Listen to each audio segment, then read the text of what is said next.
Sebenarnya apa yang kamu sombongkan? Harta atau tahta? Kamu harus tahu bahwa kalimat Allahu Akbar itu bukan sekedar Allah Maha Besar, namun juga memiliki arti bahwa kita sangatlah kecil. Jadi, mau sebanyak apapun harta kamu, mau setinggi apapun tahta kamu, kamu hanyalah makhluk kecil di hadapan Allah. Jadi tidak ada yang perlu disombongkan. Maka dunia ini sebenarnya isinya tidak banyak, hanya 4 saja. Satu, orang yang diberi kekuasaan angkuhnya luar biasa, Fir'aun. Orang yang punya harta sombongnya luar biasa, Qarun. Orang punya ilmu tapi ilmunya dipakai untuk menjilat penguasa-penguasa yang zalim, itulah dia Haman. Maka mereka berdua selalu disandingkan, inna Fir'auna wa Haman, karena memang mereka satu kapal. Dan yang keempat adalah na'udzubillah, berilmu agama tapi ilmunya tidak dipakai untuk mendekatkan diri kepada Allah, dialah Bal'am. 4 tipe manusia kekal abadi sejak zaman Nabi Musa sampai hari ini. Jadi kita tinggal kalau ada yang mengatakan nikmat terbesar adalah bekerja, salah, karena monyet pun bekerja. Kalau ada yang mengatakan nikmat terbesar adalah tenaga, salah, karena gajah lebih bertenaga, banteng lebih bertenaga. Nikmat terbesar adalah ketika kau takut kepada Allah. Setinggi apapun jabatanmu, sebesar apapun kekuasaanmu, kau tunduk dan patuh. Ketika azan berkumandang, kau tutup tempat belanjamu. Kau takut bukan karena rugi, kau takut karena Allah Subhanahu wa ta'ala. Kau besarkan Allah dalam hatimu, maka dunia kecil di pelupuk matamu. Kau besarkan Allah dalam jiwamu, maka dunia ini hampa, tak ada maknanya. Kalau dia punya kekuasaan, kekuasaan akan dia pakai menolong agama Allah. Kalau dia punya harta, hartanya akan dia pakai menolong agama Allah. Kalau dia punya jabatan, jabatannya akan dia pakai menolong agama Allah. Sesungguhnya harta dan jabatan bukan tujuan hidup.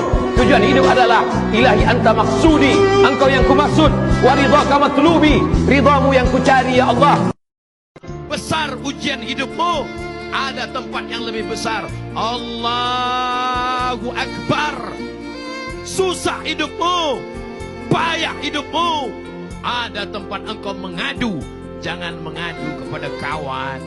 Hari ini jadi kawan, besok berubah menjadi kawan juga insyaallah. Jangan mengadu kepada harta, harta akan binasa. Jangan mengadu kepada Facebook, apalagi kepada TikTok. Nanti semua orang akan komen. Hidup ini tak susah. Yang susah itu adalah memikirkan komen.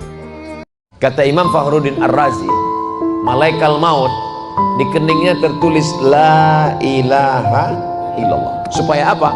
Supaya semua orang yang tidak bertauhid pada saat dia mati, pas ngelihat kening malaikat maut, dia baca la ilaha. Tapi kalau menyebut la ilaha illallah nggak perlu mengerakkan mulut. La ilaha. Kenapa? Karena saat sakratul maut itu berat. Maka ditulis, saking inginnya Allah, wala tamutunna illa wa antum, jangan mati melainkan dalam keadaan muslim. Makanya ketika salat kita katakan, inna salati wa nusuki wa mahyaya wa mamati lillahi rabbil alamin la syarika lahu wa bidzalika umirtu wa ana minal, saya ingin mati muslim. Itu yang jadi gubernur di Mesir adalah Amr bin As. Satu saat Amr bin As ingin mendirikan masjid, tapi tanah lokasi masjid itu milik orang Yahudi. Ada gubuk di situ. Dipanggil Yahudi ini oleh Amr bin As. Saudara Yahudi, iya. Itu rumahmu ya? Iya. Sudah tahu belum? Belum.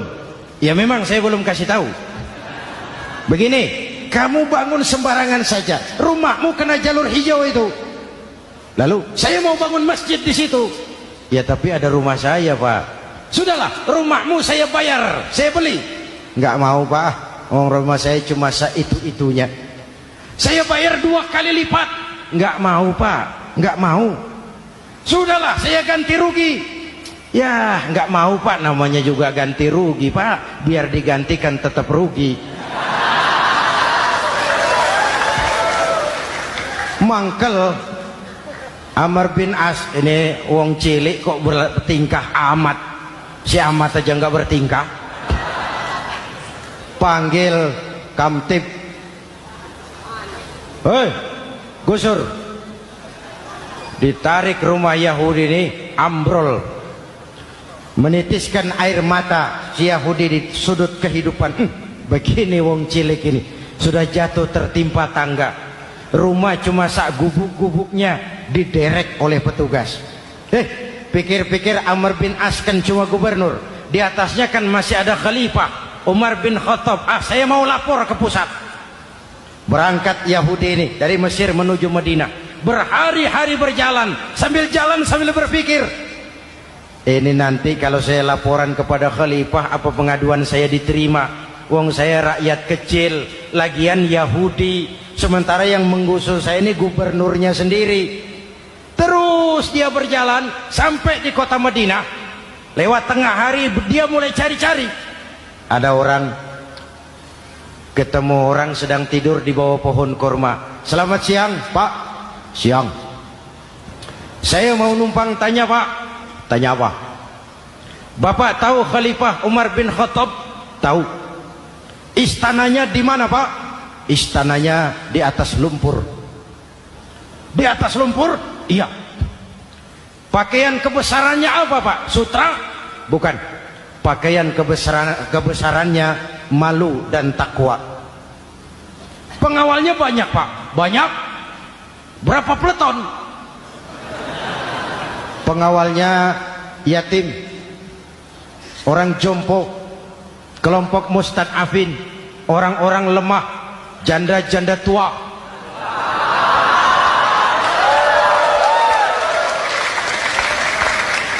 Itu pengawalnya.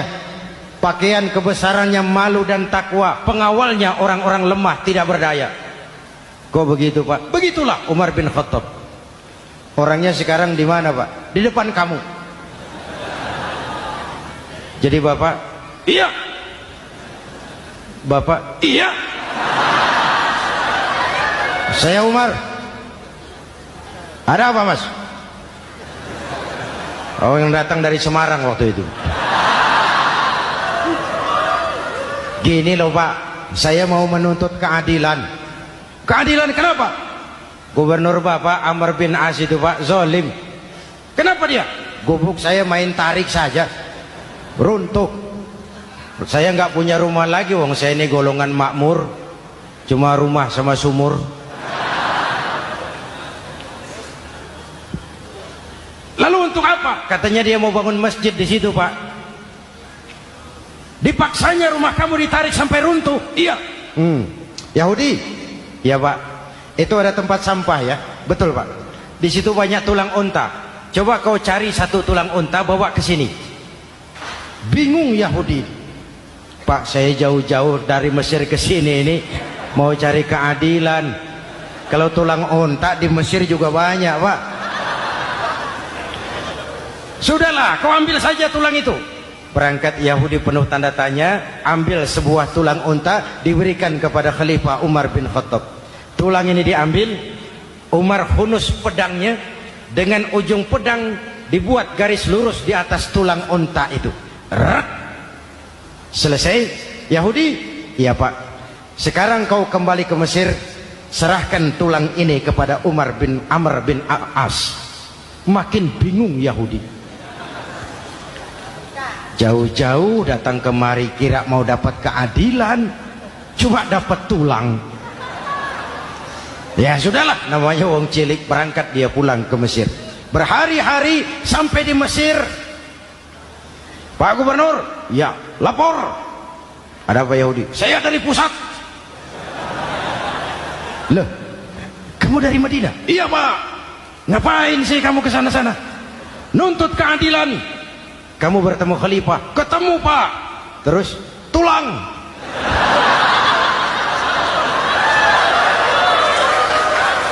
Ini loh Pak, salam dari beliau. Tulang. Apa maksudnya? Aku nggak ngerti lah itu Pak. Yes, go Rene. Diambil tulang itu. Amr bin As melihat ada garis lurus dengan ujung pedang. Gemetar badannya, keringat bercucuran. Kepala proyek dipanggil.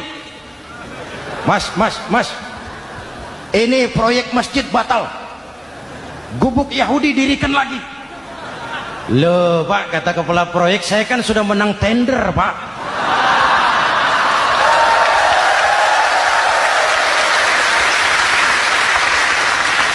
Wes, gak ada urusan, sampean mau menang mau kalah tender, proyek batal. Itu gubuknya Yahudi dirikan lagi. Yahudi makin bingung. Ada gubernur dapat tulang gemeter. Pak Gob, ya, sebenarnya apa yang terjadi? Apa-apa?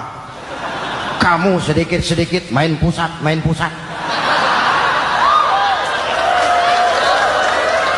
Bu, yang ngomong dulu toh. Ya kan awalnya saya sudah ngomong Pak, tapi gubuk saya tetap ditarik. Percuma ya saya ke pusat Pak. Saya dapat teguran keras dari khalifah. Tahu kau apa artinya ini? Seolah beliau berkata, "Hei Amr bin As, jangan mentang-mentang sedang berkuasa kau bertindak seenakmu. Berlaku lurus dan adillah kamu seperti lurusnya garis di atas tulang ini."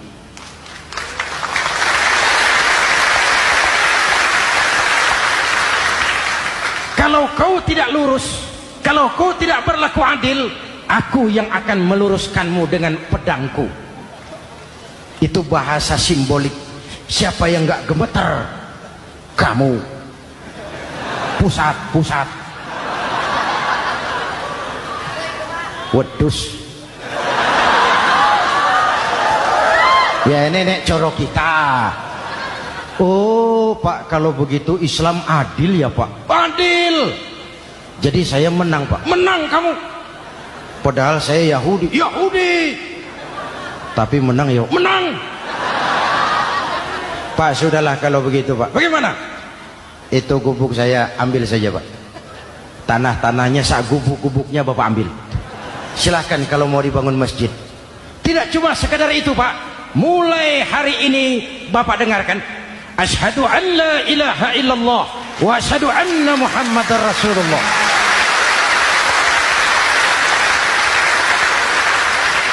Yahudi bisa menang perkara menghadapi gubernur. Lidah kita ini sama dengan lidah yang lain, sama-sama terbuat dari daging. Lidah tak bertulang. Tapi manakala lidah itu melafazkan ayat-ayat firman Allah, maka Allah haramkan lidah itu tersentuh api neraka. Al-Quran akan menjadi mulia ketika dimuliakan oleh orang yang memiliki akal fikiran. Jangan pernah malu merasa salah, kerana malu di dunia hanya berhadapan sekejap saja, tapi malu di akhirat berapa lama kehidupan di akhirat. Di dunia ini kalaupun kita malu 10-20 tahun, selepas itu malu kita akan hilang karena kita mati. Tapi di akhirat kita tidak akan mati. Akhirat tak ada matinya lagi, karena mati hanya di dunia saja. Di akhirat kekal abadi di surga, khalidina fiha abada, atau kekal abadi pula di neraka. Waquduhan nas wal hijarah, menjadi bahan bakarnya api neraka. Waquduhan nas wal hijarah, bahan bakar api neraka itu dua, nas manusia, hijarah batu-batu. Ada manusia yang kekal abadi dalam neraka kerana dia akan menjadi kayu-kayunya neraka. Na'udzubillah. Makanya kita selalu berdoa, Allahumma ajirna minan nar, Allahumma ajirna minan nar, Allahumma ajirna minan nar. Rabbana atina fid dunya hasanah wa fil akhirati hasanah wa qina adzabannar. Saya seorang pemuda yang tengah berjuang menuntut ilmu, meraih impian. Saya jatuh hati pada seorang muslimah.